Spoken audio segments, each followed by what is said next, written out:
শোনো, খুব মনোযোগ দিয়ে শোনো, কারণ আজ আমি তোমাকে এমন একটা সত্যের মুখোমুখি দাঁড় করাবো যা শোনার পর তোমার পায়ের নিচের মাটি সরে যেতে পারে। তুমি কি কখনো ভেবে দেখেছ কেন এমন হয়? তুমি যাকে নিজের সবটুকু দিয়ে ভালোবাসো, যার একটা মেসেজের জন্য তুমি রাতের পর রাত জেগে থাকো, যার মুখে একটু হাসি ফোটানোর জন্য তুমি নিজের আত্মসম্মান পর্যন্ত বিসর্জন দাও, সে তোমাকে পাত্তাই দেয় না। আর অন্যদিকে যে ছেলেটা তাকে নিয়ে কোনো মাথা ব্যথাই দেখায় না, যে তার মেসেজ সিন করে রিপ্লাই দেয় না, তাকেই সে পাগলের মতো চায়। এটা কি কোনো কাকতালীয় ঘটনা? একদম না। এটা হলো মানুষের মনের এক অন্ধকার খেলা। এটা ডার্ক সাইকোলজি।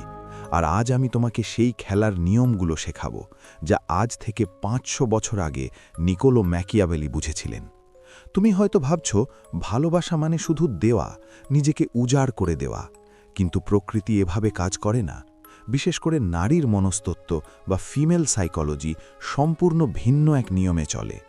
তুমি যখনই কারো জন্য সব সময় সহজলভ্য বা অ্যাভেলেবল হয়ে যাও, তখনই তুমি নিজের মূল্য হারিয়ে ফেলো। চিন্তা করো, রাস্তার ধুলো কি কেউ পকেটে রাখে? না। কিন্তু হীরা? মানুষ হীরা পাওয়ার জন্য জীবন বাজি রাখে। কেন? কারণ হীরা দুর্লভ, হীরা সহজে পাওয়া যায় না।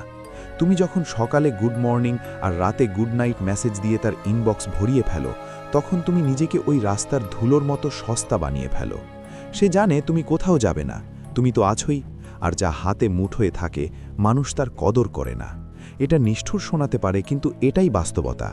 ম্যাকিয়াভেলি বলেছিলেন, মানুষ তাদেরই অবজ্ঞা করে যারা তাদের বেশি তোষামত করে, আর তাদেরই সম্মান করে যারা তাদের ভয় দেখায় বা নিজের সীমানায় অটল থাকে। আজ আমরা সেই সীমানা তৈরি করা শিখব। আজ আমরা শিখব কিভাবে ইগনোর করা বা এড়িয়ে চলা আসলে কোনো অপমান নয়, বরং এটা হলো নিজের হারানো সম্মান ফিরে পাওয়ার সবচেয়ে শক্তিশালী অস্ত্র। তুমি হয়তো এখন ভাবছ, ভাই, আমি যদি তাকে ইগনোর করি, সে তো আমাকে ভুলেই যাবে, সে তো অন্য কারো কাছে চলে যাবে। এই ভয়টাই তোমাকে দুর্বল করে রেখেছে। আর দুর্বল পুরুষকে কোনো নারী সম্মান করে না, ভালোবাসা তো দূরের কথা। মনে রেখো, আকর্ষণ বা অ্যাট্রাকশন কোনো চয়েস নয়, এটা একটা প্রতিক্রিয়া। যখন তুমি কারো পেছনে ছোটা বন্ধ করে দাও, যখন তুমি নিজের এনার্জি নিজের দিকে ঘুরিয়ে নাও, তখন একটা শূন্য স্থান তৈরি হয়। ওই শূন্য স্থানটা তাকে ভাবতে বাধ্য করে, সে কোথায় গেল? সে আমাকে আর মেসেজ করছে না কেন? তার কি অন্য কাউকে ভালো লেগে গেল? এই যে অনিশ্চয়তা, এই যে কৌতূহল, এটাই হলো আকর্ষণের বীজ। তুমি যখন উপস্থিত থাকো, তখন সে তোমাকে দেখে, কিন্তু তুমি যখন অনুপস্থিত থাকো, তখন সে তোমাকে অনুভব করে। তার মনে তোমার জন্য জায়গা তৈরি হতে শুরু করে। এখন একটু গভীরে যাওয়া যাক। মনোবিজ্ঞানে একটা কথা আছে, চেজ ইনস্টিংক্ট বা ধাওয়া করার প্রবৃত্তি। মানুষ স্বভাবগতভাবেই এমন জিনিসের পেছনে ছোটে যা তার নাগালের একটু বাইরে। তুমি যখন কারো পায়ের কাছে নিজের হৃদয়টা বের করে রেখে দাও, তখন সেখানে আর কোনো রহস্য থাকে না, কোনো চ্যালেঞ্জ থাকে না। আর চ্যালেঞ্জ ছাড়া আকর্ষণ বেশিক্ষণ টিকে থাকতে পারে না। তুমি হয়তো ভাবছ, তাকে ইগনোর করা মানে তাকে কষ্ট দেওয়া। ভুল। ইগনোর করা মানে হলো নিজের আত্মসম্মানকে রক্ষা করা। তুমি যখন তাকে সেলিব্রিটি বানিয়ে ফেলো, সে তোমাকে একজন সাধারণ ফ্যান হিসেবে ট্রিট করতে শুরু করে। আর মনে রেখো, কেউ ফ্যানের প্রেমে পড়ে না, ফ্যানকে শুধু ব্যবহার করা হয় নিজের ইগো বা অহংকার বাড়ানোর জন্য। তুমি কি তার ইগো বাড়ানোর যন্ত্র হতে চাও, নাকি তার হৃদয়ের রাজা হতে চাও? পছন্দ তোমার। ম্যাকিয়াভেলি তার দ্য প্রিন্স বইতে বুঝিয়েছিলেন যে ভয়ের অনুপস্থিতিতে ভালোবাসা মূল্যহীন।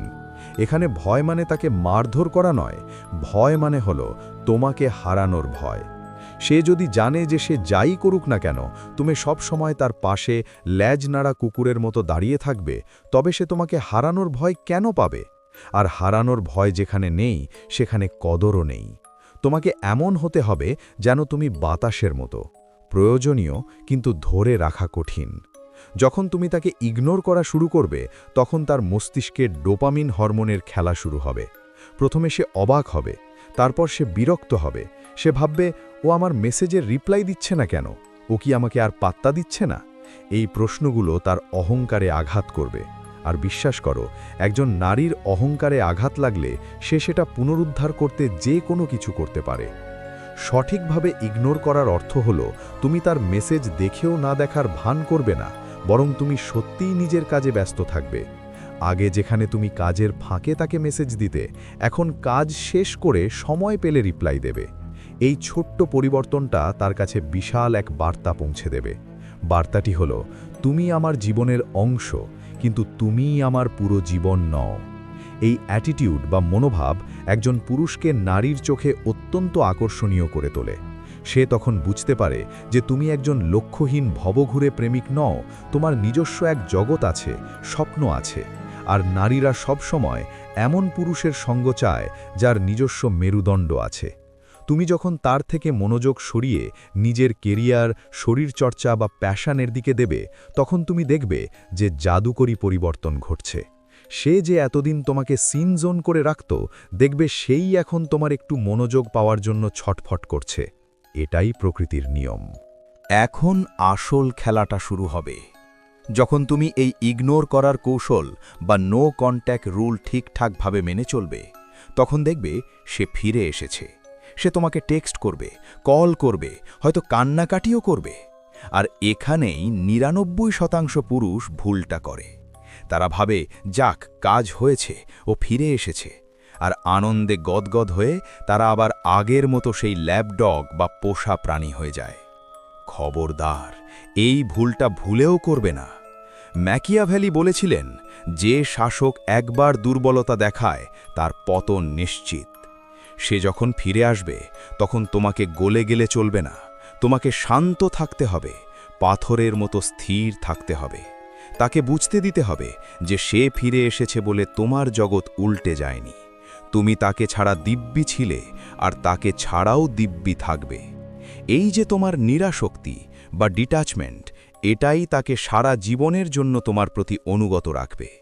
মনে রেখো, নারীরা তাকেই সবচেয়ে বেশি ভালোবাসে যাকে তারা পুরোপুরি নিয়ন্ত্রণ করতে পারে না। কিন্তু সাবধান, এই পথটা সহজ নয়। তোমার মনে হবে, একবার কথা বলি, একবার তার খোঁজ নিই।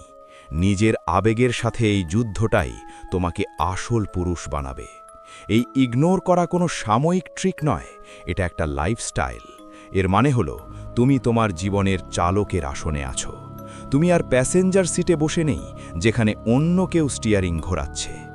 যখন তুমি বুঝতে শিখবে যে তোমার সুখ, তোমার শান্তি কোনো নারীর উপর নির্ভর করে না, তখনই তুমি সত্যিকারের শক্তিশালী হবে। আর আশ্চর্যের বিষয় হলো, যখন তুমি কারো প্রয়োজন অনুভব করবে না, তখনই দেখবে সবাই তোমাকে প্রয়োজন মনে করছে। এটাই ডার্ক সাইকোলজির চূড়ান্ত সত্য। তাই আজ থেকে প্রতিজ্ঞা করো, যে তোমার মূল্য বোঝে না, তাকে তোমার সময়ের 1 সেকেন্ডও দেবে না। নিজের কেরিয়ার গড়ো, নিজের শরীর গড়ো, জ্ঞান অর্জন করো। নিজেকে এমন উচ্চতায় নিয়ে যাও যেখানে পৌঁছানো সবার স্বপ্ন, কিন্তু যেখানে থাকার যোগ্যতা সবার নেই।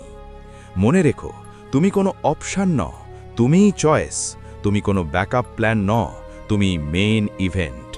আয়নার সামনে দাঁড়াও এবং নিজেকে বলো, আমি কারো পেছনে ছুটব না, আমি নিজেকে গড়ব, আর পৃথিবী আমার পেছনে ছুটবে। যদি আজকের এই কথাগুলো তোমার ভেতরের ঘুমন্ত সত্তাকে জাগিয়ে থাকে, যদি মনে হয় এই ভিডিওটা তোমার চোখ খুলে দিয়েছে, তাহলে সাবস্ক্রাইব করে আমাদের এই যাত্রার সঙ্গী হও। কারণ সামনে আমরা মনের আরও গভীর এবং অন্ধকার রহস্য উন্মোচন করব। আর যদি মনে করো কোনো বন্ধু বোকামি করে নিজের জীবন নষ্ট করছে, তার সাথে এটা শেয়ার করো, তাকে বাঁচাও। নিজের মূল্য বোঝো, রাজা হয়ে বাঁচো। দেখা হবে পরের ভিডিওতে।